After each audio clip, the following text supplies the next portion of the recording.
अंमलबजावणी धनगर एसटी आरक्षणाची अंमलबजावणी धनगरांना एसटी आरक्षण प्रमाणपत्र धनगरांना एसटी प्रमाणपत्र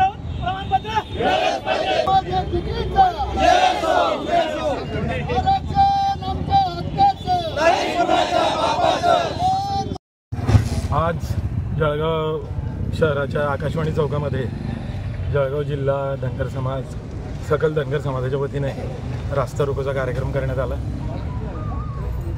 हा कार्यक्रम करत असताना पंढरपूरला आमचे 6 लोक उपोषणाला बसलेले 15 दिवस झाले, परंतु ज्या पद्धतीने आम्हाला प्रतिसाद अपेक्षित होता तो मिळत नाही।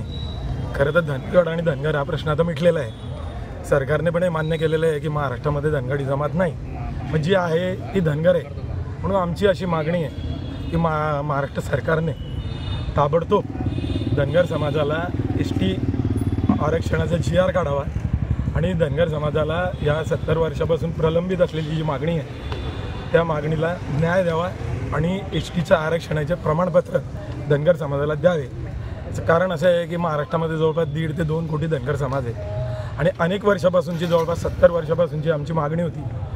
आता त्या मागणीला वेग आलेला आहे। त्याच्यामध्ये काही आदिवासी लोकांचा आपला गैरसमज झालेला आहे, कारण धनगर समाजाला 3.5% आरक्षण महाराष्ट्रात आहे, ते त्यांनी एसटीमध्ये कन्वर्ट करावं, म्हणजे 3.5% केंद्रातलं एसटीचं आरक्षण आम्हाला मिळेल आणि त्याच्यामध्ये अ आणि ब वर्गवारी करावी, म्हणजे आदिवासींचं जे 7% आरक्षण आहे ते कायम राहील। त्यांच्या आरक्षणाला धक्का न लावता आम्हाला आमचं आरक्षण मिळेल आणि आदिवासींना त्यांचं आरक्षण त्यांचं कायम राहील। त्यामुळे जातीमध्ये पण दुफळे होणार नाही आणि धनगर समाजाला पण न्याय मिळेल अशी आम्हाला अपेक्षा आहे।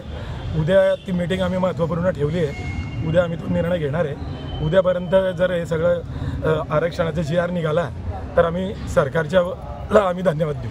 तुमचं नाव? मी सुभाष सोनवणे, धनगर समाज महासंघाचा प्रदेश महासचिव।